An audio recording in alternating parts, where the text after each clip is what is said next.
আমাকে এত বছরের স্বপ্ন দেখিয়ে আপনি বিয়ে করে ফেললেন। আপনার আমাকে একটিবারের জন্য মনে পড়লো না সাফাত ভাই? 2 বছরের ভালোবাসা সব মিথ্যে ছিল।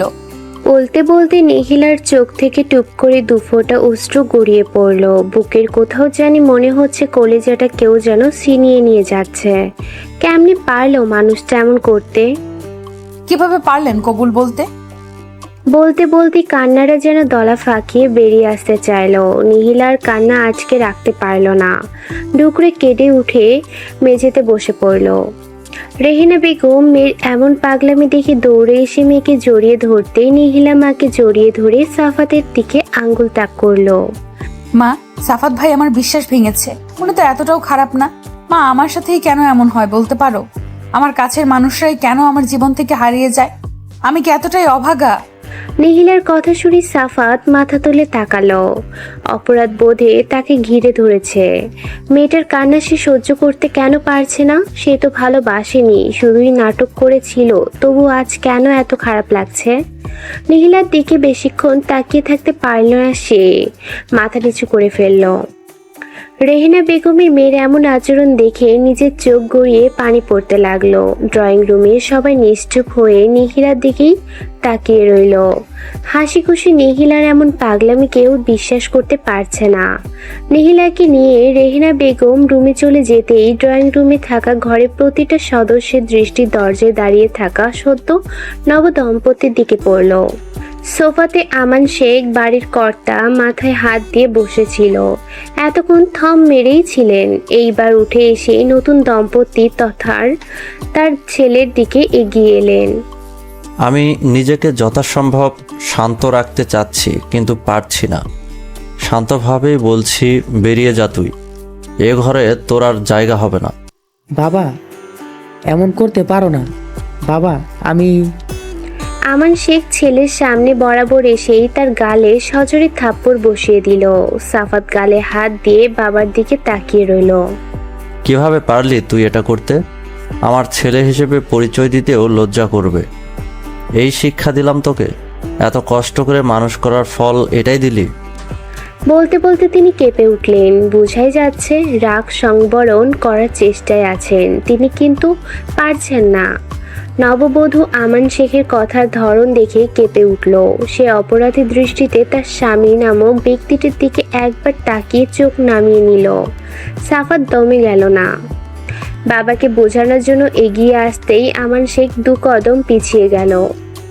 খবরদার, তোর ওই মুখে আমাকে বাবা ডাকবি না, বেরিয়ে যা। সাফাত আবার কিছু বলতে নিবে, তখনই আমান শেখ টেবিল থেকে ছুরি হাতে নিয়ে তেড়ে এলো। আরেকবার কিছু বলবি তো আমি শেষ হব। এই বাড়ির দরজা আজ থেকে তোর জন্য বন্ধ। আর এই মেয়েটা নীলিহার কথা তোর একবারও মনে পড়লো না? কথা রাখতে না পারলে স্বপ্ন কেন দেখিয়েছিলি? আমার সামনে থেকে বেরিয়ে যা। আমার কথা চিন্তা করে ওকে বের করিও না। বিয়ে করে এসেছি, হোক না আরেকজন। তবুও বিয়ের মতো একটা পবিত্র বন্ধনে আবদ্ধ হয়ে তো ওরা বাড়িতে এসেছে। এইভাবে মুখ ফিরিয়ে নিও না। বিশ্বাসঘাতক ওরা হতে পারে, কিন্তু আমরা নই। বড় বাবা, আমার এই কথাটা রাখো। বলে নিহিলা সিঁড়ি বেয়ে কয়েক ধাপ এগিয়ে এলো। বলেই নিহিলা সিঁড়ি বেয়ে কয়েক ধাপ এগিয়ে এলো।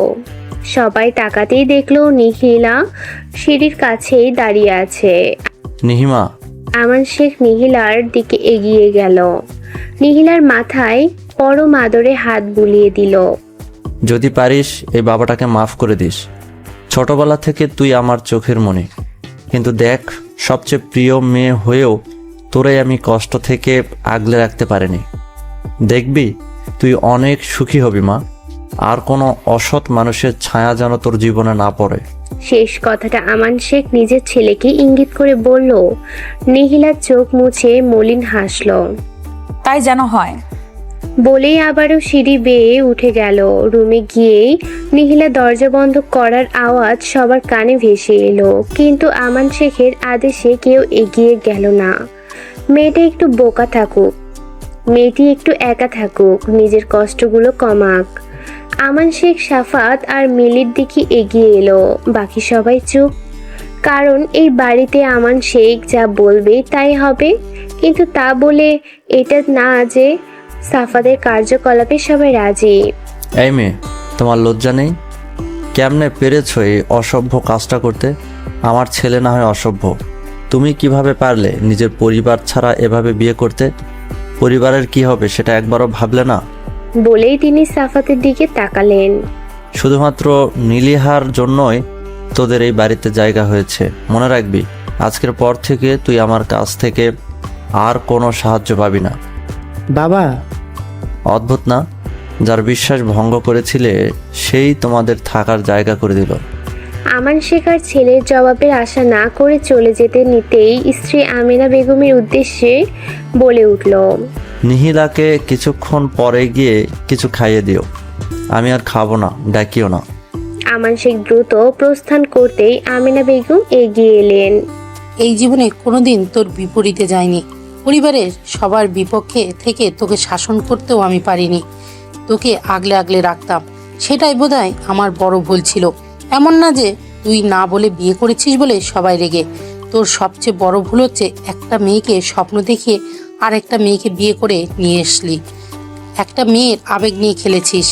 আচ্ছা, তুই আমারই ছেলে তো, আমরা তো মানুষ হিসেবে এতটাও খারাপ না। বলেই আমিনা বেগম একটা দীর্ঘশ্বাস ফেলে চলে গেলেন। সবাই চলে যেতেই মিলি সাফাতের দিকে তাকালো। তারও মেয়েটার জন্য খারাপ লাগছে, কিন্তু কিছুই করার নেই। সাফাত তাকে এই কথাটা বলেনি যে সেও নিহিলার সাথে ভালোবাসার অভিনয় করেছে।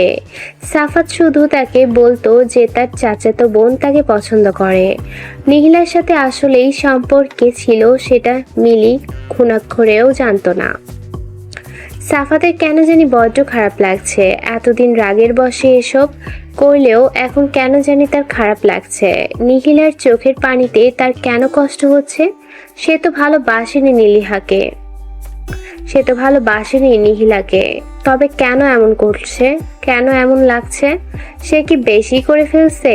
এই বাড়িতে আমান শেখ সব ছেলে মেয়েদের দিক থেকে নিহিলাকে একটু বেশিই ভালোবাসে, এমনকি নিজের ছেলে সাফাতের থেকেও। ছোটবেলায় নিহিলার 4 বছর হওয়ার আগে থেকেই সাফাতি ছিল পরিবারের প্রিয় পাত্র। কিন্তু নিহিলার বাবা মারা যাওয়ার পরে থেকে, তখন নিহিলার বয়স 4 বছর, তখন থেকে নিহিলাকেই সবাই বেশি ভালোবাসে, এমনকি আমান শেখও। সাফাতের এখনো মনে পড়ে ওর সবচেয়ে প্রিয় একটা গাড়ি ছিল। সেটা ওর এতই প্রিয় ছিল যে সে সেটা আলমারিতে তুলে রাখতো, খেলতোও না, শুধুমাত্র পুরানো হয়ে যাবে তাই। কিন্তু নিখিলা এসে সেটারই বায়না ধরতেই আমান শেখ দিয়ে দিল। দাদা থাকাকালীনও নিহিলার সবচেয়ে প্রিয় মুখ ছিল, সেগুলো সাফাতের পছন্দ হতো না। কিন্তু আজ কেন খারাপ লাগছে সাফাতের? তারও কি মায়া জন্মে গিয়েছিল? নিহিলা রুমে এসে মেঝেতে হাঁটু মুড়ে বসে কান্নায় ভেঙে পড়ল। তার সাথে কেন এমনটা হয়? কতই না স্বপ্ন দেখিয়েছিল মানুষটা, তবে এসব কি কিছুই না? একটা মানুষ এতগুলো দিন কিভাবে ঠকাতে পারে? আচ্ছা, সাফাত ভাই কি তাকে একটুও ভালোবাসতো না? অন্তত এতগুলো দিনে একটু কি মায়া বসেনি? কেমনে পারলো মানুষটা? নিহিলা চোখ মুছে ফেললো। আর কাঁদবে না সে। কেন কাঁদবে? সেই মানুষটার জন্য যে তাকে এত নির্মমভাবে ঠকিয়েছে, তার জন্য কেন মনকে নরম করবে? তার শক্ত হওয়া উচিত। ভেঙে যাওয়া থেকে মানুষ ভালোভাবে উঠে দাঁড়াতে পারে, সেও পারবে। কিন্তু পরক্ষণে ভাবলো প্রতিটা মুহূর্তে মানুষটার মুখোমুখি হলে সে কি ভালোভাবে থাকতে পারবে? যে স্বপ্নটা তাকে দেখিয়েছিল, সেই স্বপ্নটা অন্যজনের সাথে পূরণ করতে দেখে সে নিজেকে কি ঠিক রাখতে পারবে? মুখে যতই বলুক সে তো পারবে না, ভেতরে ভেতরে শেষ হয়ে যাবে। অন্তত মানুষটার মুখোমুখি না হলেই আস্তে আস্তে ভুলতে পারবে। কিন্তু এক বাড়িতে কিভাবে কয়দিন এভাবে রুম বন্দি হয়ে থাকতে পারবে? কিভাবে সহ্য করবে? কি করা উচিত তার? তুমি আমাকে নিহিলার ব্যাপারে এত কিছু তো বলনি, নিজের দোষ লুকিয়ে শুধু মেয়েটার কথাই বলেছিলে। রুমে ঢুকেই মিলি কথাগুলো সাফাতের উদ্দেশ্যে বলে উঠল। উফ মিলি, এখন আবার তুমিও এসব শুরু করিও না তো। এমনিতে অনেক ধকল গেছে, এইবার একটু শান্ত হতে দাও আমায়। ও, এতক্ষণ নিচে দাঁড়িয়ে সব শুনছিলে, আর এখন আমি বলাতে তোমার শান্ত হওয়া দরকার, তাই না? আমার মাথা খারাপ করিও না। বলেই সাফাত বেলকনিতে চলে গেল। আর মিলি খাটে বসে পড়ল। সাফাতকে বিয়ে করেছিল একটু শান্তির জন্য, আর সেখানে হয়ে গেল হিতে বিপরীত। এই বাসায় থাকলে তো তার মাথা মিনিটে মিনিটে গরম হবে, তবুও প্রথমে মন জয় করার চেষ্টা তো করা লাগবেই, তারপরে না হয় অন্য ব্যবস্থা নেওয়া যাবে। এমনিতেও পরিবারের সবার ব্যবহারে সাফাতের বিপরীতে চলে গিয়েছে সবাই, তাই মিলিও তার মনে যাই আসে তাই করবে। নিহিলা ব্যালকনির মেঝেতে হাঁটু মুড়ে বসে রইল। প্রতিদিনকার মতো আজকেরও আকাশ তেমন একটা সুন্দর না, চাঁদও স্পষ্ট না। চারদিকে চাঁদের আলোয় একটু আলোকিত হলেই কিছু সময় পরে পরে এক গুচ্ছ মেঘপুঞ্জ এসে চাঁদকে ঘিরে নিয়ে আবারও চারদিক অন্ধকারে ঢেকে দিচ্ছে। ক্ষণে ক্ষণে হালকা হালকা বাতাস এগিয়ে আসছে। রাতের আধারে হালকা বাতাস, ওই যে সামনের ওই বিল্ডিং এর আলোগুলো আস্তে আস্তে নিভে যাচ্ছে। কারো ঘরের আলো আগে নিভছে আর কারো ঘরে পরে, এরই মাঝে আস্তে আস্তে সব আলো নিভে গেল। নিহিলা উকি দিয়ে পাশের ব্যালকনিটার দিকে তাকালো। ভিতরে আলো জ্বলছে, হয়তো ঘুমায়নি। এতদিন সাফাত ভাইয়ের সাথে এই ব্যালকনিতে বসে বসে গল্প করত, স্বপ্ন বুনেছিল ওই ব্যালকনিটা একদিন তার সংসারের অংশ হবে। আচ্ছা, সাফাত ভাইয়ের কি একটুও মনে নেই? সেই ভাবনা মনে আসতেই নিহিলা নিজের উত্তরই বের করে নিল। মনে থাকবেই বা কেন? উনি তো মনে থাকার জন্য করেনি, নিহিলাকে নিয়ে শুধুই খেলেছিল। এত এত সময় সব মিথ্যা ছিল। নিহিলা দৃষ্টি ফিরিয়ে নিল। রাস্তায় শোরগোল ধীরে ধীরে মিলিয়ে যাচ্ছে। আজকের আগে থেকে এভাবে সবকিছু পর্যবেক্ষণ করা হয়নি, তা ভেবেই নিহিলা চাঁদের দিকে তাকিয়ে হাসল। চাঁদটাও ঠিক তারই মতো। আচ্ছা, পাশের রুম এত সময় আলো কেন জ্বলছে? এখনো গল্প করছে? ভাবতেই নিহিলা নিজের বোকামি দিকে হাসলো। তারা যাই করুক, ওর কি? ওর তো কিছু যায় আসে না। কিন্তু আসলেই কি তাই? সে তো সহ্য করতে পারছে না। প্রতিটা মুহূর্তে তাদের ছায়া এভাবে পড়লে সে তো এগিয়ে যেতে পারবে না। পর মুহূর্তে কি যেন মনে পড়তেই সে দ্রুত রুম থেকে মোবাইল নিয়ে আসলো। মোবাইলে তড়িঘড়ি করে কিছু একটা দেখে খুশি হয়ে গেল। তার একটা স্বপ্ন যে বাকি আছে। এতদিন সাফাত ভাইয়ের সাথে সম্পর্ক ছিল বিধায় ইচ্ছেটা নিজের মনের মধ্যেই পোষণ করে রেখেছিল, কিন্তু এখন তো সে মুক্ত। এখন শুধু বড় বাবাকে বলার পালা। সকালে উঠে মিলি রান্নাঘরে প্রবেশ করলো। এই বাড়িতে তাকে খুব কথা শুনতে হবে, সেই মানসিকতা নিয়েই সে রুম থেকে বেরিয়েছে। এই বাড়িতে নয়, সেটা যে কোনো বাড়িতেই এমন ঘটনা ঘটলে এমন পরিস্থিতি হবেই। মিলি নিজেকে যথাসম্ভব শান্ত করে রান্নাঘরে প্রবেশ করলো। রান্নাঘরে আমিনা বেগম আর রেহেনা বেগম একসাথেই নাস্তা বানাচ্ছেন। ওনাদের কথার মাঝে মিলিকে তারা খেয়াল করলো না। মিলি অস্বস্তিতে কিছু বলতে না পেরে দাঁড়িয়ে রইল। তুমি এখানে কি করছো? সাফাতের ছোট বোন রিহি রান্নাঘরের দরজায় মিলিকে দাঁড়িয়ে থাকতে দেখে কথাটা বলে উঠতেই আমিনা বেগম আর রেহেনা বেগম দুজনেই মিলির দিকে তাকালো। মিলির অস্বস্তি আরো বেশি বেড়ে গেল। মিলির অস্বস্তি আরো বেশি করে ঘিরে ধরেছে। সে হাসার চেষ্টা করে বলে উঠল, আসলে ভাবলাম মা আর চাচিকে একটু কাজে সাহায্য করি, তাই আসলাম। রিহি মিলির কথার জবাব দিবে তার আগেই আমিনা বেগম মিলির উদ্দেশ্যে থমথমে গলায় বলে উঠল, এত ভালো বউ হওয়ার অভিনয় করতে হবে না। নিজের পরিবারের কথাটাও ভাবলে না। সেই মেয়ে কেমন বউ হবে সেটা ভালোভাবেই বুঝতে পারছি। শাশুড়ির কথায় মিলি চুপসে গেল। মিলির মুখের দিকে তাকিয়ে আমিনা বেগম নিজেকে শান্ত করলেন। এসেছো যখন তোমাদের নাস্তাগুলো নিয়ে যাও। কিছুক্ষণের মধ্যেই সাফাতের বাবা নাস্তা করতে আসবেন। উনি নাস্তা শেষ করে অনেকক্ষণ পত্রিকা পড়বেন। ততক্ষণ তোমরা উপোস থাকতে পারবে না। ওনার সামনে পড়ার দরকার নেই। একেবারে নাস্তা নিয়ে রুমে চলে যাও। উনি বের হয়ে গেলেই রুম থেকে বের হয়েও। বলে রেহেনা বেগমের দিকে তাকিয়ে বলে উঠল, রেহেনা, ওকে নাস্তার প্লেটগুলো দিয়ে দে। সাফাতের বাবা চলে আসবে। জি আপা। বলে রেহেনা বেগম নাস্তার দুটো প্লেট মিলির হাতে ধরিয়ে দিতে মিলি প্লেটগুলোর দিকে তাকালো। তার আত্মসম্মানে লাগছে কথাগুলো, কিন্তু কিছুই করার নেই। কাজ যখন করেছে ফল ভোগ করতেই হবে। সে তো প্রস্তুতি নিয়েই এসেছিল, তবুও এত খারাপ লাগছে কেন? কি হলো? দাঁড়িয়ে না থেকে দ্রুত রুমে যাও। সাফাতের বাবা চলে আসলে কথা আরো শুনবে। আরও কথা শোনার ইচ্ছা হলে দাঁড়িয়ে থাকো, আমাদের সমস্যা নেই। বলেই আমিনা বেগম কাজে লেগে পড়লো। মিলি প্লেটগুলো নিয়ে উপরে রুমে আসার আগে আরেকটা রুমে চোখ পড়লো। যখন উপরে এসেছে তখনই এই রুমের দরজা বন্ধ ছিল, আর এখনো বোধহয় এটাই নিহিলা। মেয়েটার রুমে প্লেটগুলো নিয়ে ঢোকার আগে মিলি নিজেকে প্রস্তুত করে নিল। সে রুমে ঢুকেই বসে পড়লো। সাফাত সবেমাত্র ওয়াশরুম থেকে বেরিয়ে মুখ মুছছিল। মিলিকে ওইভাবে বসে পড়তে দেখে ব্রু কুঁচকে তাকালো। কি হয়েছে?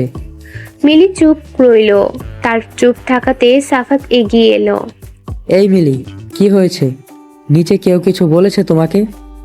আসলে কথাটা বললে তোমার হয়তো খারাপ লাগবে। মিলির কথা শুনেই সাফাত তাচ্ছিল হাসলো। খারাপ লাগা? আর সে আর কিছু খারাপ লাগার বাকি আছে নাকি, সেটাই ভাবলো সে। বলো।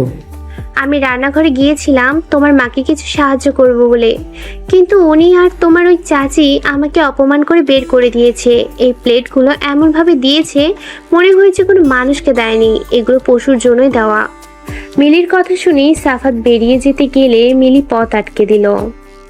এখন তুমি গিয়ে কিছু বলে আবার কথা উঠবে, আর কয়েকদিন সময় নাও তুমি।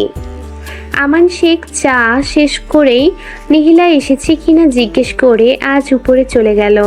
এই প্রথম তিনি চা শেষ করে পত্রিকা না পড়েই চলে গিয়েছে। ওনাকে উপরে নিহিলার রুমের দিকে যেতে দেখে আমিনা বেগম ছোট যা রেহেনা বেগমের দিকে তাকালো। উনি তো নিহিলা রিহির রুমে কোনোদিনও যায়নি। নিহিলার রিহি বসেই ছিল। মূলত রিহি নিহিলাকে এটা ওটা বলে হাসাচ্ছে। ওদের সামনে ভিডিওতে কেউ একজনও চেষ্টা করছে নিহিলার মন ভালো করতে। নিহিলাও ওদের কথায় সায় জানাচ্ছে। তখনই রুমের বাইরে থেকে দরজায় ঠোকা পড়ল। নিহিলার রিহি অপরের দিকে তাকালো। তাদের রুমে আসলে কেউ তো ঠোকা দেয় না, কিন্তু পরবর্তীতে আসবে কথাটি শুনতেই তারা দুজনেই দাঁড়িয়ে পড়ল। বড় বাবা, তাও বা এই রুমে কেমনে সম্ভব, সেটাই ভাবছে তারা। রিহিলাও অবাকের চরম পর্যায়ে। নিহিলা ভেতরে আসতে সম্মতি দিতেই আমান শেখ ভেতরে এসে খাটের একপাশে বসলো। নিহিলাকেও বসতে বললেও সে দাঁড়িয়েই রইল। তারা একে অপরের দিকে বারবার তাকাচ্ছে। আমান শেখ আবারও বসতে ইশারা করতেই ওরা বসে পড়ল। তিনি দু মেয়ের মাথায় হাত বুলিয়ে দিল। দেখতে দেখতে কত বড় হয়ে গেল আমার পরি দুটো, ভাবতেই পারছি না। নিহিলা রিহি দুজনেই আজকে অবাকের পরে অবাক হচ্ছে। তারা চোখ তুলে বটগাছ নামক ছায়াটির দিকে তাকালো। ওনার চোখ দেখে নিহিলা বুঝতে পারলো ওনাকে অপরাধ বোধে ঘিরে ধরেছে। তিনি যে এই মেয়ে দুটোকে কতটা ভালোবাসে তা ওনার চোখ দেখলেই যে কেউ বলে দিতে পারবে। কিন্তু ছোটবেলা থেকে ব্যবসার দিকে মন দিতে গিয়ে একটা দূরত্ব সৃষ্টি হয়েছে। সেই বাধার কারণে দেয়াল তৈরি হয়েছে, যে দেয়ালটি টপকিয়ে মেয়েদের কাছে আসতে পারেন না। তোমার কোনো ইচ্ছা আছে মা? নিহিলার পর মুহূর্তে বিষয়টি মনে পড়তেই সে তাকাতেই আমান শেখ তার ভাষা বুঝে নিল। আজ রাতের ডিনার একসাথেই করব, তখন বলিও, তোমার সব ইচ্ছে পূরণ করব। বলেই তিনি উঠে চলে যেতে নিতেই নিহিলার ডাকে থেমে গেল। সে এক দুঃসাহসের কাজ করে বসলো। গিয়ে আমান শেখকে জড়িয়ে ধরতেই রিহিও দৌড়ে বাবার কাছে এগিয়ে গেল। রিহিলার মনে হচ্ছে এত এই বটগাছ নামক মানুষটির সাথে ভয়ের দেয়ালটা ভেঙে গিয়েছে। এত শান্তির জায়গা। আমান শেখ প্রথমে কিছু সময় স্তব্ধ ছিল, পর মুহূর্তে নিজেকে সামলে মেয়ে দুটোকে দু হাতে আগলে নিল। অবশেষে তাদের সম্পর্কের এই সংকোচ কাটল হয়তো। দরজা ধাক্কানোর শব্দে নিহিলার ঘুমের ব্যাঘাত ঘুরতেই সে বিরক্তিতে চোখ মুখ কুঁচকে নিল। চোখ খুলতেই নিজেকে ব্যালকনির মেঝেতে আবিষ্কার করলো।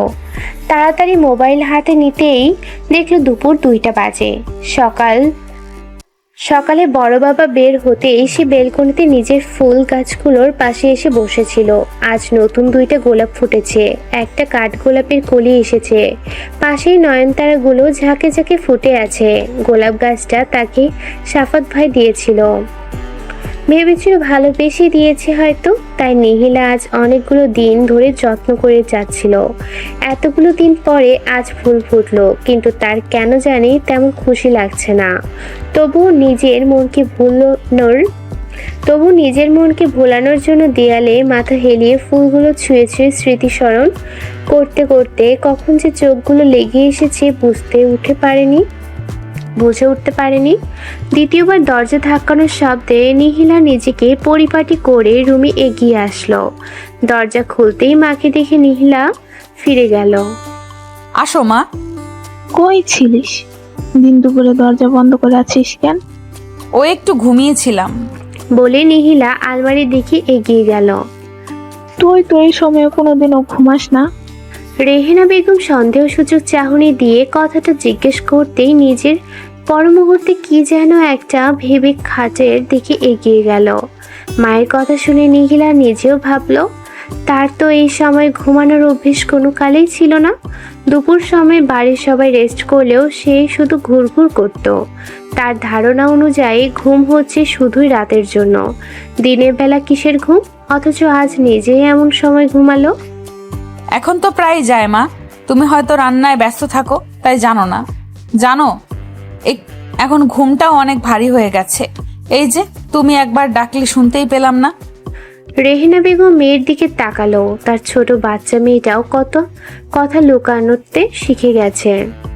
রেহেনা বেগম মেয়ের দিকে তাকালো। তার ছোট বাচ্চা মেয়েটাও কথা লুকাতে শিখে গেছে। সে যাতে আর কোনো প্রশ্ন না করে তাই কি সুন্দর করে কথা ঘোরাচ্ছে। অথচ তিনি জানেন নিহিলা অনেক নরম স্বভাবের মেয়ে। ছোটবেলা থেকে কিছু না হতেই কেঁদে কেটে পুরো বাড়ি মাথায় তুলতো। স্কুলে সামান্য কেউ বকা দিলেও সহ্য করতে পারতো না। আর এখন এত বড় বড় ঘটনার পরেও কাউকে কিচ্ছুটি না বলে মনের ভিতর বিশাল বড় পাথর চাপা দিয়ে কি নিঃসংকোচে কথা ঘুরাচ্ছে, যেন সব স্বাভাবিক। অথচ মেয়েটা ভেতরে ভেতর শেষ হয়ে যাচ্ছে। সেটা রেহেনা বেগম নিজেও বুঝতে পারছেন, কিন্তু কিছুই করতে পারছেন না। তিনি মেয়ের বিছানার দিকে তাকিয়ে একটা মলিন শ্বাস ফেললেন। তার এই মেয়েটা ছোট থেকে অনেক গোছানো স্বভাবের। কোনোদিন উঠে তার বিছানা গোছাতে হয়নি। নিহিলাই গুছিয়ে ফেলতো উঠার সাথে সাথে। অথচ আজ বিছানাটা এলোমেলো। তিনি বিছানা ঝাড়তে ঝাড়তে মেয়েকে ফ্রেশ হয়ে আসতে বলতেই নিহিলা বাধ্য মেয়ের মতো ওয়াশরুমের দিকে পা বাড়ালো। নিহিলা বেশ কিছুক্ষণ পরে ওয়াশরুম থেকে বের হলো। নিজেকে যত সম্ভব উপরে পরিপাটি করে নিল। ওয়াশরুম থেকে বের হতেই রেহেনা বেগমকে বিছানায় বসে থাকতে দেখলো।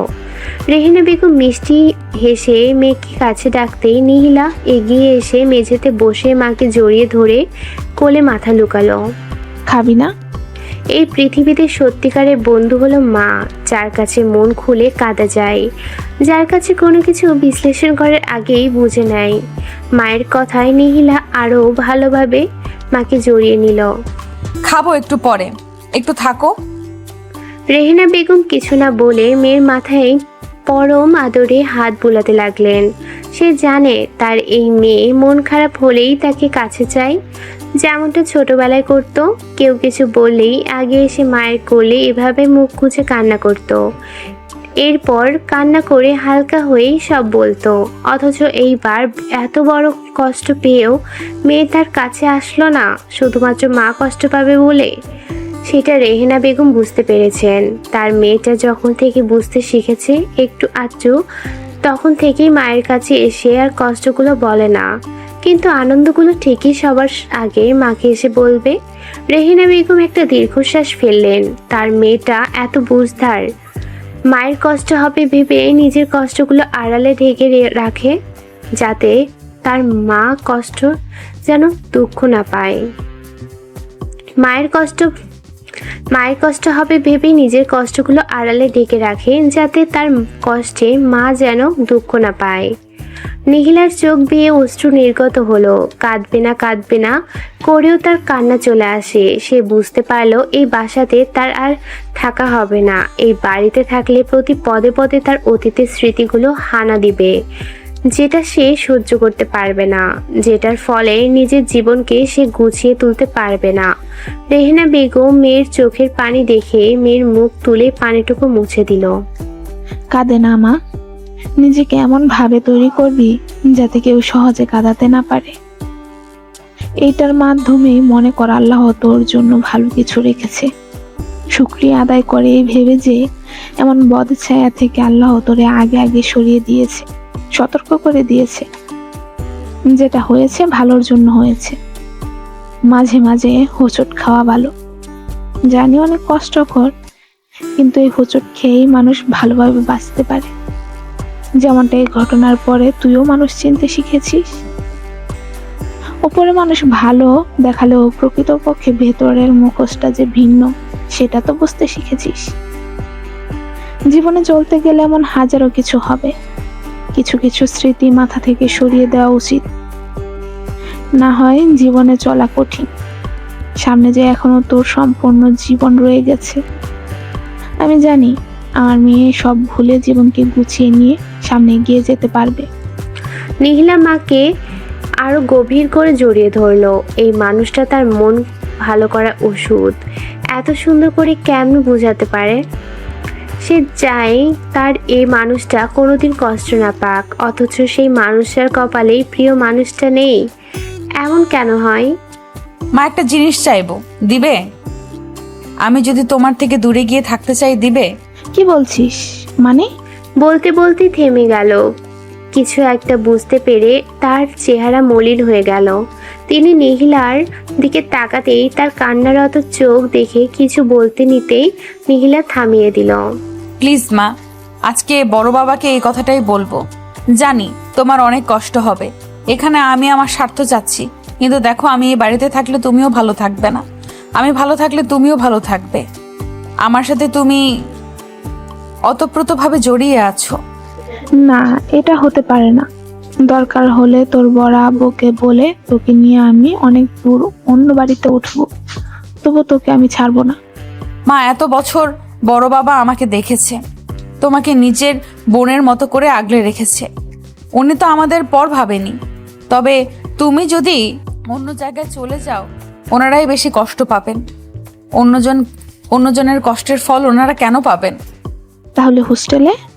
হোস্টেলে থাকলে যে কোনো সময় এই বাড়িতে আমার আসতেই হবে, কিন্তু আমি কয়েক বছর একেবারে সব ভুলে নতুনভাবেই শুরু করে আসব।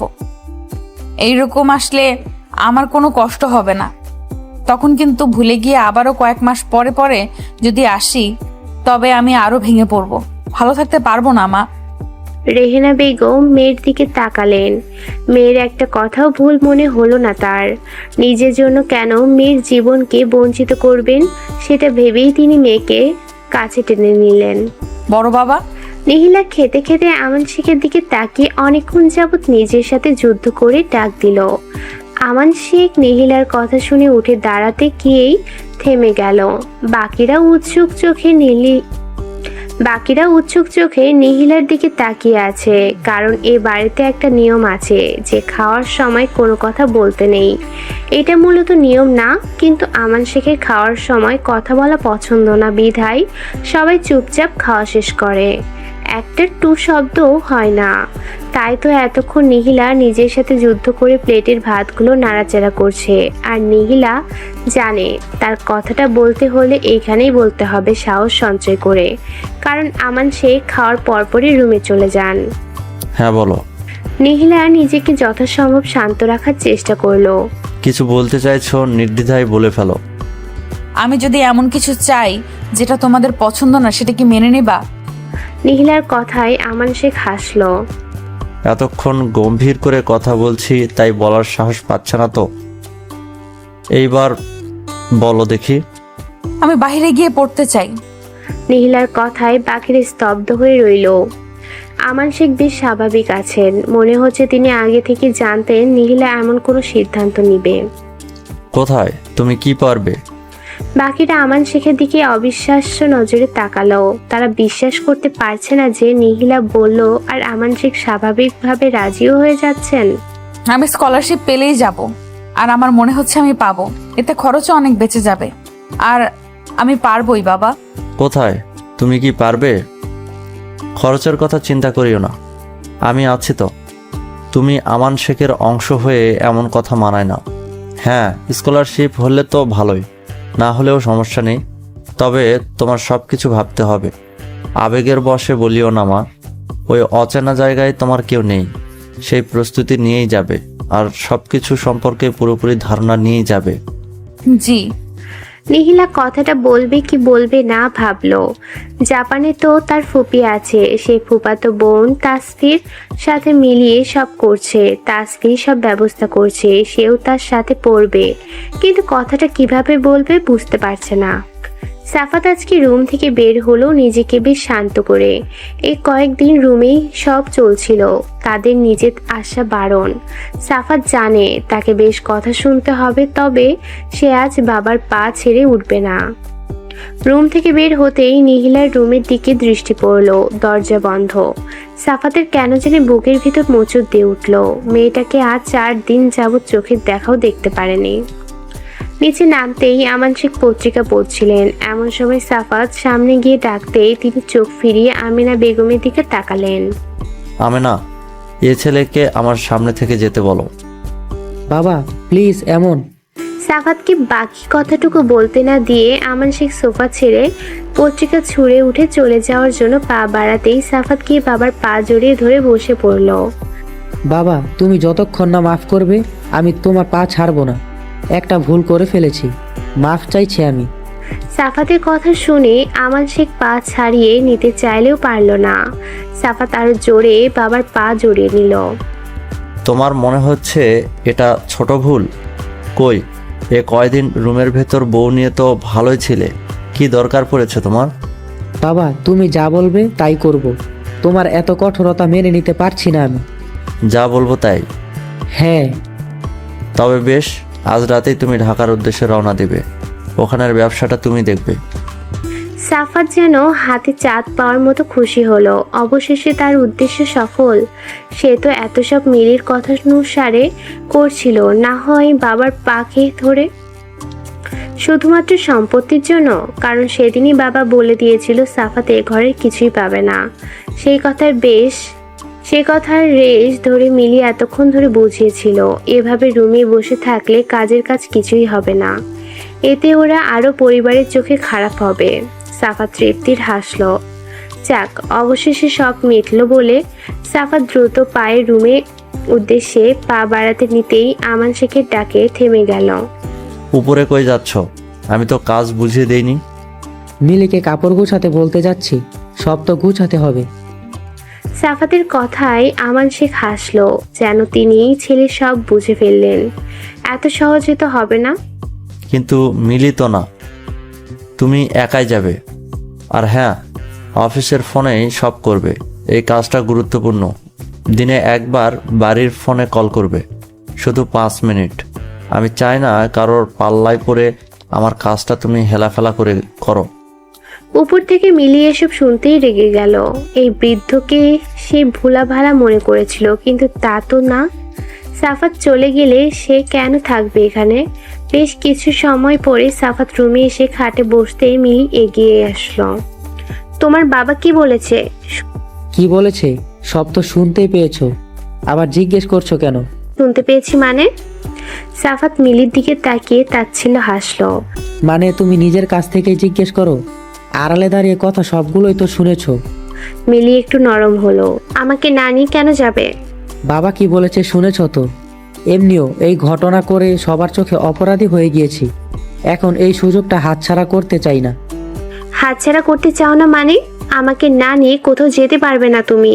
সাফাত মিলির দিকে তাকালো। তুমি কি চাইছো বলো তো? তোমার কথা তো বাবাকে রাজি করিয়ে ব্যবসাটা কোনো মতে নিজের হাতে নিলাম, এখন আবার তুমি বিপরীতে বলছো। তখন তো ভেবেছিলাম আমি সহ গিয়ে আমরা ওখানে আলাদা করে সংসার পাতবো, আর এসব শোনা লাগবে না আমার। ব্যবসাটা দিয়ে আমরা ভালোভাবেই চলবো, কিন্তু শুধু যে তোমাকে পাঠাবে সেটা তো ভাবিনি আমি। মানে হচ্ছে আমি এখানে একা থাকতে পারবো না, তোমার পরিবারটাকে আমার সহ্য হয় না সাফাত। সহ্য হওয়ার জন্য মন মতো কোনো কাজ করেছো? আসার পর থেকে দ্বিতীয় দিনের ওই সকাল ছাড়া আর একদিনে রুম থেকে বের হয়েছো? কারোর মন পাওয়ার চেষ্টা করেছো? সাফাতের কথায় মিলি রেগে গেল। সে সাফাতের দিকে আঙ্গুল তাক করে বলে উঠল, তুমি কিন্তু সীমা লঙ্ঘন করছো সাফাত। তোমার পরিবার আমাকে মূল্যায়ন করেছে কি? করবে কেন? যে কাজটা করেছি সেক্ষেত্রে বাড়িতে জায়গা পেয়েছি, এই অনেক। আর তোমার যে ভাবনা, এমন নিচু ভাবনার মেয়েকে ওরা কেন যেচে পরে মূল্যায়ন করতে আসবে? সাফাত, তুমি কিন্তু আমাকে রীতিমতো অপমান করছো। সাফাত তাচ্ছিল হাসলো। তুমি চেয়েছিলে আমি পরিবার থেকে আলাদা হয়ে যাই, তাই তো? সাফাতের কথায় মিলি আমতা আমতা করে বলে উঠল, না সেটা কেন চাইবো, তুমি ভুল বুঝছো আমায়। মিলির কথায় সাফাত আর জবাব দিল না। সে কাপড় নিয়ে হনহনিয়ে ওয়াশরুমে চলে গেল। সে যেন বিয়ের আগের মিলি আর এই মিলির সাথে মিলাতে পারছে না। মিলি নিজের পরিবার ছেড়ে এসেও কোনো মন খারাপ বা অনুশোচনা নেই। সাফাতের তখন ভালোবাসার উপরে আর কিছু মাথায় আসেনি। বিধায় তার মনে হয়েছিল মিলি যেটা করছিস ঠিক করেছে। এমন পালিয়ে বিয়ে, তবুও নিজেকে মানিয়ে নেওয়ার চেষ্টা না করে আলাদা সংসার পাতার ভাবনা নিয়ে এসেছে। তাও বা বিয়ের 4 দিনের মাথায়। এখনো সপ্তাহ পেরোয়নি। সাফাতে নিজেকে নিজের অসহায় লাগলো। নিহিলার সাথে অন্যায়টা না করলেও পারতো। সে কি মানুষ চিনতে বড়সড় ভুল করে ফেললো? নিজের ভবিষ্যৎ নিজেই কি শেষ করলো? কি হবে পরবর্তীতে? এর মধ্যে 3 দিন কেটে গেল। নিহিলা রুম থেকে কোনো কাজ ছাড়া বের হয়নি। আজ বের হয়েছে। শুনেছি সাফাত ঢাকায় যাবে আজ। 1 মাস পরে ফিরে আসবে। সেদিন সে যদি কাজটা ভালোভাবে মনোযোগ দিয়ে করতে পারে তবে বড় বাবা তার প্রতি সিদ্ধান্ত নেবেন। নিহিলা রুম থেকে বের হয়ে সিঁড়ির কাছে আসতে দেখলো সাফাত উপরে উঠছে। নিহিলা সাফাত উঠা পর্যন্ত দাঁড়িয়ে রইল। সাফাতের দৃষ্টি আজ অনেক দিন পরে নিহিলার দিকে। নিহিলা দ্রুত পদে নেমে নিতেই সাফাত হাত ধরে ফেলল। নিহিলা হাতের দিকে একবার তাকিয়ে রাগী চোখে সাফাতকে শাসালো। হাত ছাড়ুন সাফাত ভাই। নিহিলার এমন ক্রোধপূর্ণ কথায় সাফাত সাথে সাথে হাত ছেড়ে দিল। নিহিলাকে কেমন অগোছালো লাগছে। অথচ এই মেয়েটাই এই বাড়িতে ছোটবেলা থেকে গোছানো স্বভাবের। সব সময় বাড়ি মাতিয়ে রাখতো, অথচ এই প্রথম বাড়িটা এত নির্জীব লাগছে। সাফাতের অপরাধ বোধে জেগে উঠল। তার জন্যই কি সবকিছু এলোমেলো হয়ে গিয়েছে? কেমন আছিস তুই? ভালোই আছি। আমাকে কি ক্ষমা করা যায় না নিহু? আর আমার নাম নিহু নয়, নিহিলা। আর কিছু মনেও রাখিনি, ক্ষমার প্রশ্নেই আসে না। সাফাতের কণ্ঠ অসহায় শোনালো। তার এমন কণ্ঠে নিহিলা শক্ত থাকতে পারছে না। ভেতরে ভেতর কোথাও জানি রক্তক্ষরণ হচ্ছে। বলে সে নিচে নেমে গেল। সাফাত ওখানেই ঠায় দাঁড়িয়ে রইল। এই মেয়েটিকে দেখে তার এমন কেন লাগছে? মনে হচ্ছে সে হীরা চিনতে ভুল করে ফেলেছে। সে যদি এই দিন এমন হবে জানতো তবে কোনোদিন মিলির রাখা ফাঁদে পা দিত না। তবে সে কি নিহিলার সাথে অন্যায়ের ফল পাচ্ছে? সাফাত বেরিয়ে যাওয়ার সময় মিলি তার নিজের মতো করে মোবাইল চালাচ্ছিল। একবার ফিরেও তাকালো না। মিলির এমন ভাব দেখে সাফাতও আর আদিক্ষেতা করে ডাকলো না। সে কাপড় ব্যাগ নিয়ে নিজের মতো করে রুম থেকে বেরিয়ে গেল। মিলি সাফাতের এমন অবজ্ঞা আচরণ দেখে রেগে গেল। সে বসা থেকে উঠে দাঁড়িয়ে খাটের মাঝে মোবাইলটা ছুঁড়ে মারলো। সাফাত তাকে একবারও বলল না। সে ভেবেছিল যাওয়া শেষ সময় মিলির এমন ব্যবহার পেয়ে সাফাত অনুশোচনায় ভুগে তার কাছে এসে মাফ চাইবে। মিলি যা বলবে সাফাত তা করবে। তবুও মিলি যেন ক্ষমা করে দেয় সেটাই বলবে। তারপর মিলি ক্ষমার পরিবর্তে শর্ত দিবে যে এই কাজে যেভাবেই হোক মিলিকে যেন নিয়ে যায়। তারপর সাফাত আমান শেখের কাছে গিয়ে বাবার বিরুদ্ধে গিয়ে অনেক জোরাজোরি করে মিলিকে সহ নিয়ে যাবে। কিন্তু কিছুই হলো না। সাফাত উল্টো তার রাগও ভাঙানোর চেষ্টা করলো না। মিলির এখন নিজেকে নিজেরই বোকা মনে হচ্ছে। কেন সকালে রাগের মাথায় ওইসব বলে দিতে গেল? সকালে যদি ওইভাবে এসব না বলতো তাহলে এখন পরিস্থিতিটা এমন হতো না। মিলির এখন কান্না পাচ্ছে। সে এখানে একা কিভাবে থাকবে? সাফাত বাবা মায়ের রুমে গিয়ে বাবাকে বলে বেরিয়ে পড়লো। নিহিলা ব্যালকনিতেই দাঁড়িয়েছিল। সাফাত নিচে গাড়ির পিছনে ব্যাগ ঢোকাতে এসে উপরে চোখ যেতেই দেখলো নিহিলা তাকিয়ে আছে। নিহিলা মূলত সাফাত বেরোবে সেই ভাবনা ভেবেই ব্যালকনিতে দাঁড়িয়েছিল। কিসের টানে দাঁড়িয়েছিল সে জানে না, কিন্তু তার মনে হলো একটিবার গিয়ে দেখি মানুষটাকে। এই মানুষটা আবার যখন ফিরবে তখন হয়তো নিহিলা বহু দূরে চলে যাবে, আর দেখা হবে না। আজকেই সাফাত ভাইয়ের স্মৃতির সাথে এটাই ওর শেষ দেখা।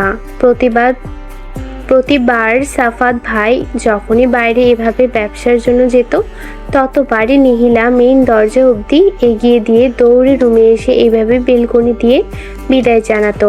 আজও তার ইচ্ছে হলো, কিন্তু সব ইচ্ছে কি আর পূরণ হয়? সাফাত নিহিলার দিকে তাকিয়ে হাসার চেষ্টা করলো, অথচ এখন তার স্ত্রী এভাবে তাকে বিদায় দেওয়ার কথা ছিল, কিন্তু সে করলো না তো। অথচ সাফাত যাকে অবজ্ঞা করেছে সেই দাঁড়িয়েছে। সাফাতের অন্যবারের কথাগুলো মনে পড়ে গেল। প্রতিবার এভাবেই নিহিলা বেলকুনিতে দাঁড়িয়ে হাসি মুখ করে বলতো, নিজের খেয়াল রাখবেন সাফাত ভাই, আমার জন্য আসার সময় কিছু নিয়ে আসবেন, খালি হাতে ঢুকতে দিব না। এতদিন অপেক্ষার ফল হিসেবে নিশ্চয়ই কোনো উপহার আনবেন, খাবার ঠিক মতো খাবেন। সাফাত হাসলো, এখন এসব অতীত। মেয়েটা আর এভাবে কোনোদিন বলবে না। কেন নিজের দোষে এমন রত্নকে সে হারিয়ে ফেললো? অথচ এই বিয়ে দিয়েই তার চেয়ে মুক্তি পেতে চেয়েছিল সাফাত। তবে বিয়ে করেও কেন শান্তি পাচ্ছে না? কেন মেয়েটার মায়া ভুলতে পারছে না সে? সাফাত নিজের ভাবনা দেখেই তাচ্ছিল হাসলো। সে ভাবনা থেকে বেরিয়ে উপরে আবারও তাকাতে দেখলো নিহিলা নেই। সে রুমের ভিতরে চলে গিয়েছে। সাফাতের খারাপ লাগলো। এই প্রথম মেয়েটি এত চুপ ছিল। এমনভাবে তো নিহিলাকে মানায় না।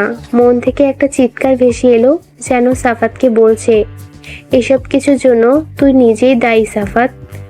একটা হাসি খুশি চঞ্চল মেয়েকে কেমন নির্জীব বানিয়ে দিয়েছিস, এর ফল উপরওয়ালা তোকে দিবে।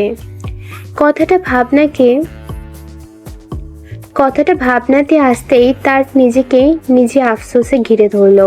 নিজের প্রতি ঘৃণা জন্মাতে শুরু করলো। এতটা খারাপ কিভাবে হলো সে? সাফাত গাড়ি ছেড়ে দিতেই নিহিলা রুম থেকে বেরিয়ে এলো। সাফাতের গাড়িটা যতক্ষণ মিলিয়ে যায়নি ততক্ষণ তাকিয়েই রইলো। আগের বারের কথাটা বারবার মনে পড়ছে। কেন এমন হলো? কেন এমন লাগছে তার? জীবনের একটা পর্যায়ে এসে ভালোভাবে উপলব্ধি করা যায় কারোর উপর অতিরিক্ত আশা রাখা উচিত না। যে মানুষটা তত বেশি আশা রাখে সে মানুষটা তত বেশি কষ্ট পায়। বেশিরভাগ মানুষ সব থেকে বেশি আশাহত হয় তার প্রিয় মানুষের কাছ থেকে, কারণ সবাই প্রিয় মানুষটার উপরেই বেশি আশা রাখে। মনে মনে তারা যা ভেবে রাখে তার বিপরীতটাই পেয়ে থাকে, এতে কষ্টও বেশি পায়। প্রিয় মানুষটার উপর আশা রাখা দোষের কিছু না, আশা রাখা স্বাভাবিক, কিন্তু অতিরিক্ত আশা রাখা দোষের।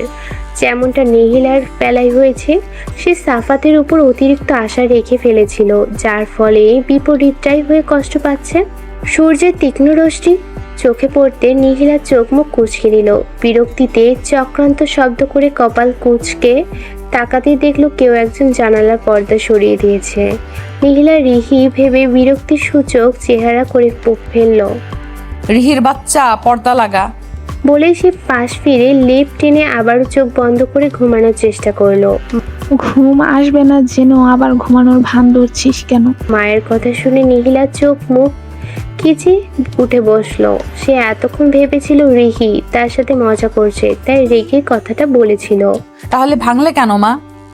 রেহেনা বেগম মেয়ের কথা শুনে মেয়ের কাছে এগিয়ে কপালে হাত ছুলো। কি হয়েছে মা? সেটা তো তুই বলতে পারবি। তুই তো এত বেলা অবধি কোনোদিন উঠিসনি। এখনো কিসের বেলা? বলতে বলতে নিহিলা ঘড়ির দিকে চোখ পড়তেই নিজেও বোকা বনে গেল। এত বেলা অবধি ঘুমালাম? রেহেনা বেগম মেয়ের কাছে এগিয়ে এলেন। রাতে ঘুমাসনি তাই না? নিহিলা মায়ের কথায় তাড়াহুড়ো করে বিছানা থেকে নেমে কাপড় নেওয়ার জন্য ছুটলো। কি যে বলো না মা, রাতে ঘুমাবো না কেন? রেহেনা বেগম মেয়েকে আর খাটালেন না। তিনি জানেন মেয়ে তার কথা ঘুরাচ্ছে। রেহেনা বেগম মেয়েকে আর ঘাটালেন না। তিনি জানেন মেয়ে তার কথা ঘুরাচ্ছে। রেহেনা বেগম মেয়েকে আর ঘাটালেন না। তিনি জানেন মেয়ে তার কথা ঘুরাচ্ছে, কিন্তু এই কথাটা লম্বা করতে তারও ইচ্ছে হলো না। তাই আর কিছু জিজ্ঞেস করলেন না। তার মাঝে মাঝে খারাপ লাগে, বুকটা খালি খালি লাগে নিহিলার জন্য। তার কি মেয়ে কি হয়ে গিয়েছে সেটা ভেবে খারাপ লাগাটা কাজ করে। তার মেয়ের দিকে ধ্যান দেওয়া উচিত ছিল। নিজেকে ব্যর্থ মা হিসেবে মনে হচ্ছে। আফসোস বোধে ঘিরে ধরেছে। আগে যদি মেয়ের খবরাখবর নিত তবে আজ পরিস্থিতিটা এতটা বাজে হতো না। সময় চলে যায় নিজস্ব গতিতে। সেটাই হোক, যেটাই হোক না কেন, সময় কারোর জন্য থেমে থাকে না। নিজের মতোই বহমান।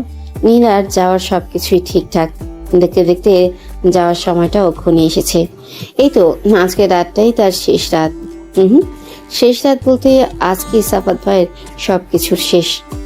বোধহয় পরের বার যখন আসবে তখন এই স্মৃতিটা নিয়ে নিজের উপরে হাসাহাসি করবে নীলা। দিনগুলো খুব তাড়াতাড়ি যেন চলে গিয়েছে। সাফাতের অনুপস্থিতিতে নীলা যাওয়ার আগে দিনগুলো নিজের বাড়িতেই ভালোভাবে কাটাতে পারল। কিন্তু আসলেই কি ভালোভাবে কাটিয়েছে? রাত হলেই সব তিক্ত স্মৃতি হানা দেয়।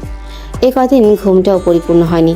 যে নীলা সকাল হতেই ঘুম থেকে জেগে উঠত, সেই নীলা এখন বেলা পর্যন্ত শুয়ে থাকে। গোছানো স্বভাবটা যেন হুট করে পাল্টে গিয়েছে। সবকিছু এলোমেলো হয়ে গিয়েছে। রাত হলেই রুমের স্মৃতি থেকে পেরোতে ব্যালকনিতে গেলে আরো বেশি কান্না পায়। গভীর রাত নেমে এসেছে, চারিদিকে খুটখুটে অন্ধকার। নীলার চোখে আজ ঘুম নেই। এতদিনেও ঘুমাতে পেরেছিল তা না, কিন্তু আজকেরটা ভিন্ন।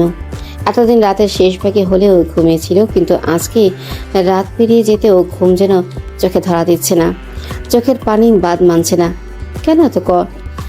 কেন এত চোখের পানি আসছে সে বুঝছে না। সে তো কিছু মনে করছে না, তবে কেন এত খারাপ লাগছে? নীলাও আর চোখের পানি মুছল না। সে আজ কাঁদবে, খুব করে কাঁদবে।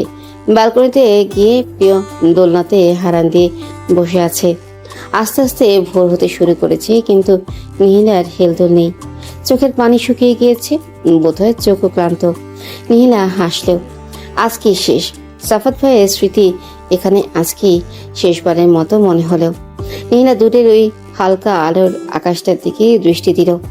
এক দৃষ্টিতে তাকিয়ে থাকার কারণে দৃষ্টি ঝাপসা হয়ে আসছে, তবু সে ফেরালো না। সে আপন মনেই বিড়বিড়িয়ে উঠল, সাফাত ভাই কেন করলেন এমন? খুব কি ক্ষতি হতো? খুব কি ক্ষতি হয়ে যেত যদি আপনি আমাকে সত্যিকারের ভালোবাসতেন? একটু মনেও পড়ছে না আমাকে? আমার সুন্দর জীবনটাকে কেন এত বিশ্রী একটা অতীত হয়ে গেলেন সাফাত ভাই? নিজের মানুষ ভেবেছিলাম আপনাকে। আপনার জন্য পরিবারটাকে ছেড়ে যেতে হচ্ছে, চাইলেও ঘৃণা করতে পারছি না। তবুও মনে প্রাণে দোয়া করি যেটার জন্য আমাকে ছেড়েছেন সেটা যেন পূরণ হয়। আপনি যেন আমার মতো ধোঁকা না খান। একজন শুভাকাঙ্ক্ষী হিসেবে এটাই চাই। দোয়া করি আপনি যেন সুখেই থাকুন। শুধু মাঝখানে পড়ে আমাদের সুন্দর সম্পর্কটা হারিয়ে যাবে। নীলা কাঁদতে কাঁদতে হিচকি উঠে গেল, তবু সে থামল না। এই কান্নায় যেন সাফাত ভাইয়ের জন্য শেষ কান্না হয়, সেটাই মনে প্রাণে চাচ্ছে। আজকে পর থেকে আর কোনো স্মৃতি মনে আনবে না। চোখের পানি হয়েই জড়তে থাকুক হৃদয়ের গহীন ব্যথাগুলো। ভালোবাসার মানুষটার জন্য যত গহীন ভালোবাসা আছে সব আজ মুছে যাক বেপরোয়া মনের লোকায়িত দীর্ঘশ্বাস। নীলা আশেপাশে তাকালো। সকালে আলো ফুটে উঠেছে। তার সুন্দর সুন্দর গাছগুলোতে ফুলের পাহাড় পড়েছে যেন। এতদিন যত্ন করে সব গাছই এখন ফুল দিতে শুরু করেছে। নীলা দোলনা থেকে উঠে গাছগুলিকে হাত বুলিয়ে দিল। তোরাও কি আমি চলে যাব বলে খুশি? এতদিন তো এত সুন্দর করে ছিলি না। আমি চলে যাওয়ার সময় তোদের এত সুন্দর হতে হলো। আচ্ছা, আমাকে মনে পড়বে তোদের? এখন ফুল গাছ থেকেও জবাব আশা করছে সে। এই গাছগুলোকেও মনে পড়বে ভীষণ করে। সে পেছনে ফিরে ব্যালকনির আশপাশে তাকালো। ওই প্রিয় জায়গাটাকে বড্ড মনে পড়বে, কিন্তু কিছু ভালো সময়ের জন্য এইটুকু ত্যাগ তো দিতেই হবে। রেহানা বেগম ক্ষণে ক্ষণে কান্নার সুর তুলছেন। পাশে নীলা মাকে জড়িয়ে ধরে চুপটি করে বসে আছে। রেহানা বেগমের এমন আচরণ দেখে আমান শেখ ধমকে উঠল। আহ রেহানা, তুই এমন করলে মেয়েটা যাবে কিভাবে? ভাইজান, আমি এই মেয়েটাকে ছাড়া কিছু কল্পনাও করতে পারি না। আহ মা, তুমি এমন করিও না তো। মাত্র কয়েকটা বছরই তো, আমাকে তো সবসময় দেখবে। দেখতে পারবো, কিন্তু ছুতে তো পারবো না। রেহানা বেগমের এমন কথায় নীলা আমাকে আরো জোরে জড়িয়ে ধরল। আসলেই তো ভিডিও কল আর সামনাসামনিতে অনেক পার্থক্য। দেখা আর ছোঁয়া, এই মায়ের ঘ্রাণটা সে পাবে না। সবসময় এটা ওটার বায়না ধরা হবে না। মন খারাপ হলেই আর মাকে জড়িয়ে ধরে মায়ের আঁচলে ঘ্রাণটা নিতে পারবে না। আর কিছুটা সময় পেরোলেই সে চাইলেও আর মাকে ছুতে পারবে না। এটা ভাবতেই কান্না চলে আসছে, কিন্তু নীলা যত সম্ভব নিজেকে উপরে শান্ত দেখানোর চেষ্টা করলেও ভেতরে ভেতরে সে ঠিক নেই। এখন মনে হচ্ছে কেন এত দূরে এসব করতে গেল, কেন আকবরই এত সব করতে গেল। আবার পরবর্তীতে সাফাতের কথা মনে পড়তেই তার মনে হলো সে যা করছে ভালোই করেছে। অন্তত এই তিক্ত স্মৃতিটা তো ভুলতে পারবে। রেহানা বেগম চোখ মুছে নাক টেনে উপদেশে সুরে বললেন, সব সময় কল করবি, খাবার ঠিক মতো খাবি মা। হ্যাঁ মা বাবা, অবশ্যই করব। রেহানা বেগম মেয়ের কপালে পরম আদরে চুমু খেলেন। তার ভাবতেও খারাপ লাগছে, এই মেয়েটাকে সে আর কিছু সময় পরে ছুতে পারবে না। কিছু সময় পরে ডাক পড়তেই নিহিলা উঠে দাঁড়ালো। সে রিহিকে জড়িয়ে ধরতেই রিহি কানে কানে ফিসফিসিয়ে উঠল, পরের বার অপেক্ষা করার সময় যেন দুজনের জন্য করি, একটা খুশির খবর যেন পাই। নিহিলা কান্নার মাঝেও হেসে কান মুড়ে দিতেই রিহি হেসে রেহানা বেগমকে জড়িয়ে ধরল। আহ চাচি, কেন কান্না করছো? তোমার মেয়ে ওখানে কি যে খুশি থাকবে দেখবে, দুদিন পরে আমাদের কথাই মনে পড়বে না। রিহির কথায় রেহানা বেগম অভিমানিক চোখে নিহিলার দিকে তাকালো। সত্যি কি মনে পড়বে না? রেহানা বেগমের কথা শুনে রিহি নিহি দুজনেই হেসে দিল। তার মাঝে কত অবস্থা কিছু কিছু কর্মকাণ্ডে বোঝা যায়। হ্যাঁ মা, অবশ্যই করব। মা, রিহি তো মজা করে বলছে, আর তা তুমি বিশ্বাস করে নিচ্ছ? রেহানা বেগম আবারও মেয়েকে কাছে টেনে নিতে ডাক ভেসে আসতে আমান শেখ তাড়া দিল। নিহি আমান শেখের কাছে গিয়ে জড়িয়ে ধরতেই তিনি মাথায় হাত বুলিয়ে দিলেন। নিজের খেয়াল রাখবে মা, যে কোনো পরিস্থিতিতে নিজেকে শান্ত রাখবে। নিজেকে দুর্বল দেখালে মানুষ আরও ভেঙে গুড়িয়ে দিতে পছন্দ করে, তাই নিজের দুর্বলতা একদম প্রকাশ করবে না। ভালো থেকো মা। নিহি হ্যাঁ বোধক মাথা নাড়তেই চোখ থেকে দুফোঁটা অশ্রু গড়িয়ে পড়ল। আমান শেখ পানিটুকু মুছে আদেশের সুরে বলে উঠল, একদম পানি নয়, এটা তো ভুলেও দেখাবে না। বলি তিনি তারা দিতেই নিহি আরেকবার রেহানা বেগমকে জড়িয়ে ধরে হাঁটা ধরল। উপরে মনিটর থেকে শেষবারের মতো আওয়াজ আসলো, বোর্ডিং আওয়ার শেষ। যাত্রীদেরকে উদ্দেশ্য করে স্পিকারে বলছে। নিহা সবাইকে সালাম দিয়ে হাঁটা ধরল। যাওয়ার সময় মুখ থেকে কান্নার জন্য আর কোনো কথাই বেরোলো না। এতক্ষণ উপরে শক্ত দেখালো, এখন আর পারছে না। কান্নারা যেন গলার মাঝে আটকে আসছে। নীলা হাঁটতে হাঁটতে পেছনে ফিরে অস্বচ্ছ কাচের দরজা দিয়ে মাকে দেখল। রেহানা বেগম ঝাপসা চোখে নিহিলাকে হাত নাড়িয়ে বিদায় জানাচ্ছে। তাকে রিহি জড়িয়ে ধরে আছে। কাজ দিয়ে ঝাপসা দৃশ্যটুকু নিজের মনের কুঠুরির মাঝে আবদ্ধ করে নিল নিহিলা। যতটুকু পরিবারকে দেখা গেলেও নিহিলা বারবার পেছনে ফিরে তাকিয়ে রইল। শেষবার তাকাতেই দেখলো আমান শেখ পেছনে ফিরে গিয়েছেন। নিহিলার মনে হলো বড় বাবা কাঁদছে, কিন্তু তিনি কেন কাঁদবেন? তার কথাটা বিশ্বাস করতে ইচ্ছে হলো না। এরপর চোখ মুছে পা বাড়ালো নতুন জীবনের সন্ধানে। প্লেনটা বিশাল ঝাঁকুনি দিয়ে উড়া শুরু করলো। প্লেন যত উপরে উঠছে নিহিলার মনে তত বিষণ্ণতা নেমে আসছে।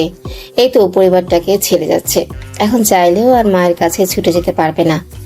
তার এখন ইচ্ছে করছে গিয়ে মাকে জড়িয়ে ধরতে, যাতে একটু ভয়টা কমে, কিন্তু তা তো আর সম্ভব না।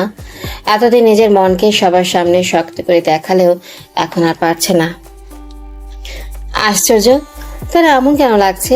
তার ইচ্ছে করছে নিচে অপেক্ষারত মানুষদেরকে গিয়ে জড়িয়ে ধরতে। ইচ্ছে করছে দৌড়ে প্লেন থেকে নেমে গিয়ে মানুষগুলোকে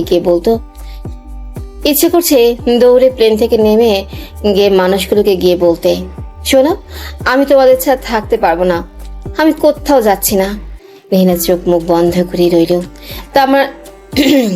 তার এমন অদ্ভুত অদ্ভুত ভাবনা কেন আসছে? যা হচ্ছে তার জন্যই তো হচ্ছে। পাড়ি জমালো এক ভিন দেশে নিহিলা, যেখানে তার একটা ফুপি ছাড়া আর কেউ নেই। তিনিও এখানকার স্থানীয়, তাও ভিডিও কলেই কয়েকবার কথা হয়েছিল। আর এক ভাইকে সে চোখের দেখাও দেখেনি। ফুপির সাথে এবারই প্রথম দেখা হবে। ফুপি পালিয়ে বিয়ে করে এখানে এসেছিল বিধায় আমান শেখের সাথে কোনো যোগাযোগ নেই। শুনেছি ফুপির নাকি 2 ছেলে আরেক মেয়ে। তার কাজিনদের সাথেও তেমন ভাব নেই, শুধু অরিন ছাড়া। প্রথমটা নিহিলা 4 বছরের বড়, ভুলক্রমেও ছবিও দেখেনি নিহিলা। আর পরের দুজন যমজ, তারা নিহিলারই একই বয়সী। এদের মধ্যে শুধু মেয়েটার মানে অরিনের সাথে কয়েকবার ভিডিও কলে কথা হয়েছিল বিধায় একটু স্বস্তি বোধ হচ্ছে। তা খুব অল্প সময়ে। এখন দেশের বাইরে আসবে বলেছে, তখন থেকে একটু আলাপ হয়েছে অরিনের সাথে, যার ফলে একটু ভাব আছে। কিন্তু কল আর সামনাসামনি অনেক তফাৎ। রেহিনা ভাবতে বসে গেল, সে কি আদৌ এনাদের সাথে নিজেকে মানিয়ে নিতে পারবে, মিশতে পারবে? আমান শেখ তার বউয়ের নামও সেই বাড়িতে শুনতে চায় না। তাই নিহিলা আগ বাড়িয়ে বলতে পারলো না যে তার ফুপির সাথেই সে থাকবে। নিহিলা প্লেনের দরজা নীলা প্লেনের জানালা দিয়ে উঁকি দিল, কিছু দেখা যাচ্ছে না। মায়ের জন্য বড্ড মন পড়ছে। ইরিহি, বড় বাবা, চাচি, এই মানুষগুলোকে আর দেখবে আরো কতদিন পর। সে কি আদৌ পারবে এমন অচেনা একটা জায়গায় নিজেকে মানিয়ে নিতে? কিভাবে থাকবে? আওয়াজ আর ঝাঁকুনি অনুভব হতেই চোখ খুলতেই দেখতে পেল প্লেন ল্যান্ড করেছে। নিহিলা নিজেকে যথাসম্ভব শান্ত করে নিল। একে একে সবাইকে নামতেই সেও সবার দেখা দেখি নেমে পড়ল। জাপান স্বপ্নের দেশ তার। এই প্রথমবারের মতো দেশটার মাটিতে পা পড়লো তার। মনের ভেতরে ভেতরে উৎফুল্ল হচ্ছে, কিন্তু বড় করে চারিদিকে তাকে খুশিটা কেটে গিয়ে মনে ভয় বাসা বাঁধতে শুরু করলো। সবাই নেমে এক একজন এক এক দিকে ছড়িয়ে পড়ল। সবাই যার যার আত্মীয় স্বজনদের সাথে চলে যেতেই নিহিলা দাঁড়িয়ে রইল। তার মাথায় এলো ফুপির নিতে আসবে। সে আশেপাশে তাকে এত অচেনা মানুষের ভিড়ে নিজেকে আরো গুটিয়ে নিল। আচ্ছা, এখন যদি তার ফুপিটাকে নিতে না আসে, তবে সে কি করবে? সম্পূর্ণ একটা অচেনা দেশে। পরক্ষণে নিহিলা নিজেকে শান্ত করলো। এমন অলক্ষণের কথা সে কেন মাথায় আনছে? তিনি অবশ্যই নিতে আসবেন। নিহিলা নিজেকে শান্ত করে আরো এগিয়ে গেল। বাইরে প্রায় মানুষ যাত্রীদের উদ্দেশ্যে যার যার আত্মীয় স্বজনদের নাম নিয়ে দাঁড়িয়ে আছে। অনেকে আসার মানুষগুলোকে দেখে হাত বেরিয়ে হাসি মুখে এগিয়ে যাচ্ছে। এসময় ফিরে নিহিলা নিজের জন্য কাউকে ঝুঁকে পড়ল না। আস্তে আস্তে এই জায়গাটা খালি হয়ে যাচ্ছে। তার মনে ভয় বাসা বাঁধতে শুরু করেছে। যদি সত্যি সত্যি কেউ না নিতে আসে, তবে নিহিলা নিজেকে শান্ত করে একটু এগিয়ে গিয়ে বসে রইল। তার ভীষণ রকম কান্না পাচ্ছে। বেশ কিছুক্ষণ পরেই নিহিলার সামনে একজোড়া পা এসে থামতেই সে উপরে চোখ না তুলেই নিজের ব্যাগটা আর জোরালো ভাবে জড়িয়ে তুলল। এখন ইনি যদি তাকে নিরুপায় ভেবে কিডন্যাপ করে ফেলে, এটা অস্বাভাবিক কিছু না। নিহিলা, এম আই রাইট? উক্ত ব্যক্তিটির মুখে নিজের নাম শুনে নিহিলা তাড়াতাড়ি চোখ মুছে নাক টেনে উঠে দাঁড়ালো। উঠেই হ্যাঁ বোধক মাথা নাড়ল। এতক্ষণে তার কলিজায় পানি এলো বলে। হাই, আমি আহান। সম্পর্কে তোমার দুষ্টু কাজিন হব, মানে অরিনের যমজ। ছেলেটির ভাঙা ভাঙা কথা শুনে নিহিলা একটু স্বস্তি বোধ হলো। যাক, সে প্রাণ ফিরে পেল। চলো গাড়িতে উঠা যাক। বলেই সে গাড়িতে উঠতে গিয়ে থেমে গেল। আচ্ছা, তুমি কাঁদছিলে কেন? নিহিলা কি বলবে ভেবেই পেল না। নিহিলার কোনো জবাব না পেয়ে আহান হাসল। আসবো না ভেবেছিলে? রাইট। আহানের কথা শুনে নিহিলা এদিক ওদিক তাকিয়ে কি কথা বলবে ভাবার মাঝে আহান হুট করে মুখভঙ্গি পাল্টে নিহিলার একটু কাছে এগিয়ে আসলো। ধরো যদি এখন আমি তোমাকে বাসায় না নিয়ে গিয়ে অন্য কোথাও নিয়ে চলে যাই। আহানের কথা শুনে নিহিলা মাথা তুলে তাকালো। আহানের মুখভঙ্গি মুহূর্তের মধ্যেই যেন পাল্টে গেল। নিহিলা ভয় পেল। তার ভয়ার্ত চেহারা দেখে আহান হুট করেই জোরে হেসে দিল। মজা করছিলাম। আমি অন্যদের সাথে করলেও তোমার সাথে করব না। যদিও তুমি খুব সুন্দর, বাট আমার আম্মা জান আমাকে বিশ্বাস করে আনতে পাঠিয়েছে, সেই মর্যাদা তো রাখতেই হবে। আর তাছাড়া তুমি তো এখানকার নও, বাঙালি, সো এত বাড়াবাড়ি করবো না। নিহিলা আহানের দিকে তাকালো। ছেলেটাকে তেমন একটা সুবিধার মনে হচ্ছে না। ছেলেটা কি আসলে এত খারাপ? হ্যাঁ, নিহি, তুমি সিরিয়াসলি নিয়েছো। আচ্ছা যাক, উঠে পড়ো গাড়িতে। তোমাকে দিয়ে এসে আমি বেরোবো, আমার কাজ আছে। গাড়ি এসে থামলো এক সুন্দর বাড়ির সামনে। কি সুন্দর বাড়ি! এমন উন্নত দেশে একটা বাঙালি পরিবারের এমন সুন্দর বাড়ি। পরক্ষণই নিহিলা মনে আসলো বেশ কয়েক বছর ধরে ওনারা এখানে। বোধহয় সেই অনুসারে এমন দেশে এমন একটি বাড়ি অস্বাভাবিক কিছু না। নিহিলা শুনেছে ফুপার তেমন কেউ ছিল না, কিন্তু বাবা দেওয়া সম্পত্তি ছিল কিছু। ফুপিকে বিয়ে করে যখন বড় বাবারা ফুপিকে মেনে নেননি, তখন ফুপি ভেঙে পড়েছিল। ঠিক তখনই তার ফুপা দেশের সম্পত্তি সব বিক্রি করে দিয়ে এখানে চলে এসে সুখের সংসার করেছিল। এসব কিছু নিহিলাকে তার মা রেহেনা বেগমই বলেছিলেন। তার মা আর বড় মা লুকিয়ে তার ফুপির সাথে যোগাযোগ রেখেছে। এসব কিছুই আজ থেকে অনেক বছর আগের কথা। এত বছরে এমন কয়েকটা বাড়ি করা স্বাভাবিক। নীলা নিজেই নিজের উত্তর বের করে ফেলল। নীলার এত সব ভাবনার মাঝে আহান নীলার ব্যাগগুলো নামিয়ে দিল। তুমি বাসায় যাও, আমার কাজ আছে, এসে অনেক আড্ডা হবে। বাই নিহিতা। বলেই আহান গাড়ি ফিরিয়ে চলে গেল। নীলা আহানের গাড়িটির দিকে তাকিয়ে ভাবলো, একটু ভদ্রতা দেখিয়ে ব্যাগগুলো নিয়েও দিল না। এখানে কি সবাই এমন? কই, নীলারা তো এমন নয়। তবে ছেলেটার মানুষের সাথে মেশার ক্ষমতা আছে বলতে হবে। নীলা একটা দীর্ঘশ্বাস ফেলেই ব্যাগগুলি কোনো মতে টেনে টেনে দরজার সামনে উপস্থিত হলো। দরজা খুলে দিল এক সুন্দরী মধ্যবয়স্ক মহিলা। নীলা শুরুতেই চিনে নিল। বেশ কয়েকবার মায়েদের সাথে ভিডিও কলে কথা বলার সময় নীলা দেখেছে এনাকে। তিনি দরজা খুলে নীলাকে টেনে নিল। আসসালামু আলাইকুম। নীলা নিজেকে গুটিয়ে নিল। এখন ভীষণ অস্বস্তি হচ্ছে। ওয়ালাইকুম আসসালাম মা, আসো আসো। বলতে বলতে তিনি নীলাকে জড়িয়ে নিলেন। আমার বিশ্বাসই হচ্ছে না এখনো। শেষ পর্যন্ত কত বছর পরে নিজের পরিবারের কাউকে কাছে পেলাম। কত বড় হয়ে গেছো, অথচ এত বছর পর কাছে পেলাম। তুমি আমার ভাইয়ের অস্তিত্ব মা, একদম ভাইয়ের মতো হয়েছো। কি মায়াবী, কেমন আছো? নীলা হাসার চেষ্টা করলো। তার ফুপির মতো এমন একজন কাছের মানুষের কাছ থেকে তুমি সম্বোধনটা ভালো লাগছে না। এই তো আলহামদুলিল্লাহ ভালো আছি ফুপি। আমাকে আপনি তুই সম্বোধন করতে পারেন। আচ্ছা ভাইজান কেমন আছেন? টিনা আহমেদ মলিন কণ্ঠে জিজ্ঞাসা করলেন। নীলা তাকালো। সে বুঝতে পারলো মানুষটি অনেক গভীর থেকে কথাটা বলেছে। এই তো ভালো আছেন। দেখছিস আমি কি পাগল, তোকে এখানে দাঁড় করিয়ে রেখেই কথা বলছি। বলেই তিনি দরজার বাহিরে উকি দিয়ে জিজ্ঞাসা দৃষ্টিতে নীলার দিকে তাকালো। আহান কই? পাজিটা তোকে বিরক্ত করেনি তো? আর ব্যাগগুলো তোকে দিয়েই আনিয়েছে। দেখছিস ছেলেটার কাজ কারবার। বলতে বলতেই তিনি কেউ একজনকে ডেকে নীলার ব্যাগগুলি উপরে রেখে আসতে বললেন। না না ফুপি, ব্যস্ত হবেন না। ভাইয়াটা আমাকে কোনো বিরক্ত করেনি। না ভাইয়া, আহান, তুই, রিহি, অরিন একই বয়সের। হয়তো ওখানে থাকলে আজকে তোদের মধ্যে অনেক সুন্দর একটা সম্পর্ক থাকতো। বলে ইরিনা আহমেদ এক দীর্ঘশ্বাস ফেলেন। আচ্ছা অনেক ক্লান্ত তুই, যা গিয়ে ফ্রেশ হয়ে নে মা, তারপর আমি খাবার দিয়ে আসবো, এরপর ঘুমিয়ে নিস। না না ফুপি, আমি ফ্রেশ হয়ে ঘুমাবো। এর আগে তোমার মোবাইলটা একটু দিবা, মা বড় বাবাকে একটা খবর দেওয়া লাগবে। আচ্ছা।